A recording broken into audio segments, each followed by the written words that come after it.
What if I told you the biggest hero of this entire episode isn't Juliette, isn't Bernard, but Judge Robert? Seriously, episode 5 completely flips everything we thought we knew. Characters we believed were villains suddenly become secret allies.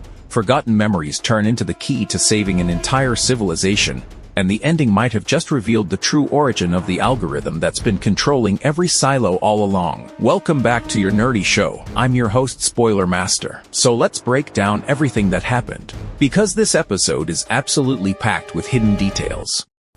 What happened in the vault after we left you?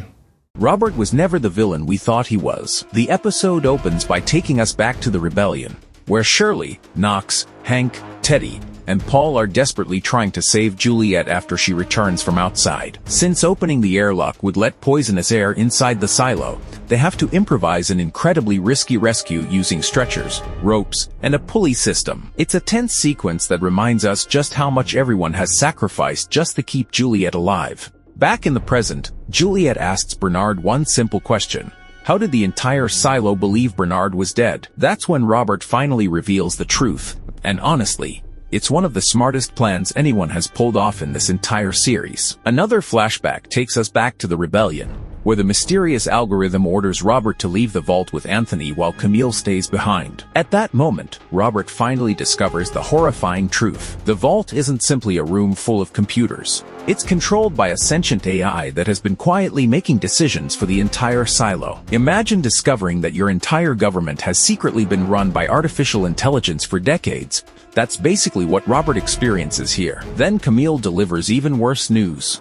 She's now the new head of IT, and Robert receives an impossible mission. Between Bernard and Juliette, he must kill whichever one survives, because anyone who talks about what happened inside the vault becomes a threat to the existence of the silo. He's not choosing between good and evil. He's choosing which innocent person deserves to die. No. The voice wants me. Bernard accidentally saved himself. Robert visits the doctor to find out who is most likely to survive. Juliette remains unconscious, while Bernard is barely alive but beginning to make sounds. The doctor even explains the horrifying process for disposing of contaminated bodies. Victims have to be wrapped in plastic, sealed inside body bags, carried across multiple levels, and finally cremated to prevent contamination. It's cold, clinical, and incredibly disturbing. After the doctor leaves, Robert starts wrapping Bernard in plastic. For a few terrifying moments, it genuinely looks like he's about to suffocate him. Then Bernard whispers something that changes everything. He mentions the safeguard protocol, reveals that Lucas knows about it, and says Juliette knows how to stop it. That single sentence completely changes Robert's decision. Instead of killing Bernard, he secretly keeps him alive. It's the first major act of rebellion against the algorithm. From this point onward, the episode becomes one giant puzzle that's finally solved. Robert secretly recruits Pike and asks him to convince everyone that Juliette should become the new mayor. Why? Because if the entire silo publicly supports Juliette, the algorithm can't simply eliminate her without raising suspicion. Then Robert secretly moves Bernard's supposedly dead body into the Digger Void with Martha and Carla's help. The plan is actually brilliant. If Camille believes Bernard is dead, and believes Juliette's memories can simply be erased, then both of them survive. Robert essentially tricks the smartest AI in the silo using nothing more than human deception. Sometimes, being unpredictable is humanity's greatest weapon.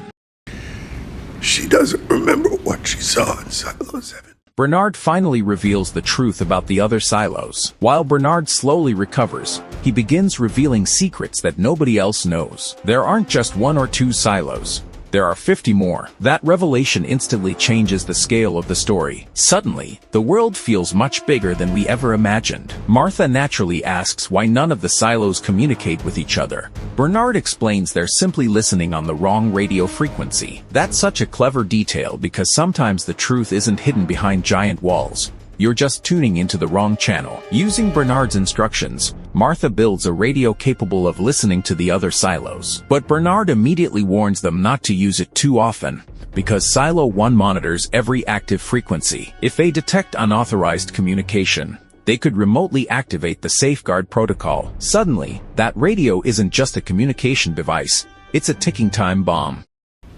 They can kill us all at any time.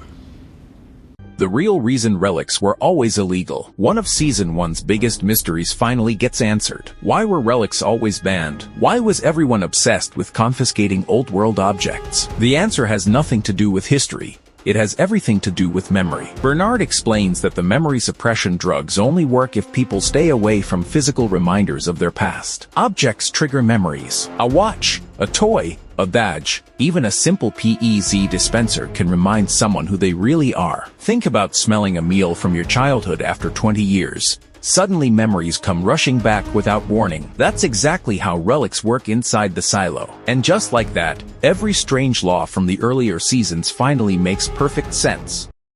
You need to be very, very quiet. Robert's biggest mistake. Robert secretly arranges fake medicine so Juliette stops taking the real memory suppression drugs. At the same time, he hires relic dealer Regina to recover Juliette's personal belongings. The plan sounds perfect. Let Juliette pretend she's losing her memories, convince Camille that everything is working, then secretly restore those memories using personal artifacts. But Robert makes one critical mistake. He waits too long. By the time he starts reversing the process, Juliette has forgotten almost everything. That's why she panicked during their earlier meeting instead of trusting him. Ironically, Robert's brilliant strategy nearly failed because he played his role a little too convincingly. Sometimes timing matters more than intelligence.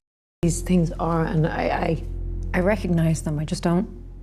Can memories really be recovered? Back in the present, Robert tells Juliette something incredibly important. That wasn't a dream. It was a real memory. The airlock. Bernard, everything actually happened. So everyone gathers every relic connected to Juliette's life. Her sheriff's belongings, her personal items, everything Regina managed to recover. Slowly, little pieces of memory begin returning, but the most important memory remains missing. How do they stop the safeguard protocol? That's when they realize they're forgetting one special object. George's watch. Hank retrieves it after preserving it all this time. Before handing it over, he shares Pete's final words praising Juliette's courage, creating one of the episode's most emotional moments. But even then, nothing happens. The watch isn't enough, and for a brief moment it feels like they've reached another dead end.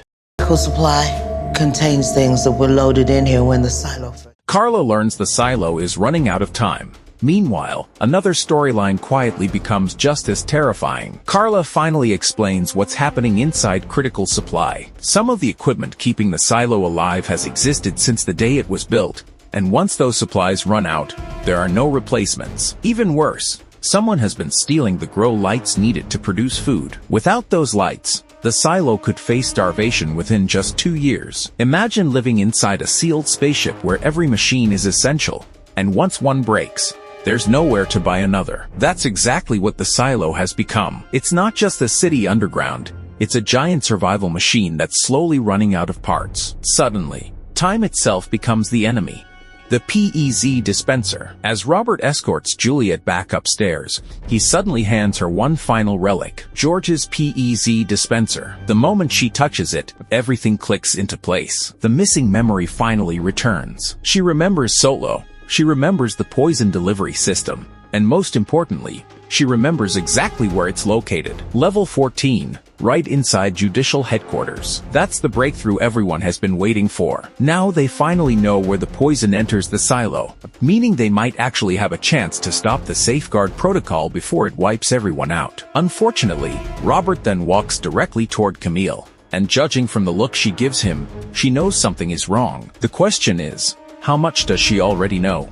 The origin of everything. Just when you think the episode is over, Silo completely changes gears. We're thrown back into the pre-apocalyptic timeline where Daniel and Helen continue investigating mysterious military events involving AI researcher Perstenson and Henry. Then something impossible happens. Their rental van suddenly starts driving itself. Daniel isn't touching the steering wheel, neither is Helen. Yet the vehicle has been remotely hijacked. It's one of the creepiest moments of the season because it proves someone has complete control over connected technology. My guess? Henry is behind it. He already warned Daniel and Helen to stop investigating, and now he's showing exactly how much power he really has. But here's the really fascinating part. What if the strange nanotechnology we've seen in earlier flashbacks isn't just experimental technology? What if that same evolving AI eventually becomes the algorithm controlling every silo centuries later? That would perfectly connect both timelines. Humanity slowly handed control over to an artificial intelligence that believed it knew what was best,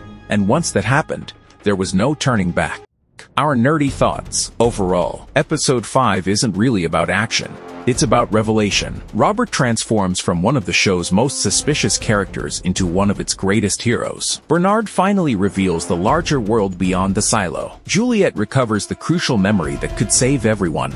And the pre-apocalypse storyline hints that the algorithm may have existed long before the silos were ever built. The stage is now set for an all-out war between humanity and the system that's controlled them for generations. The biggest question isn't whether Juliette can remember anymore.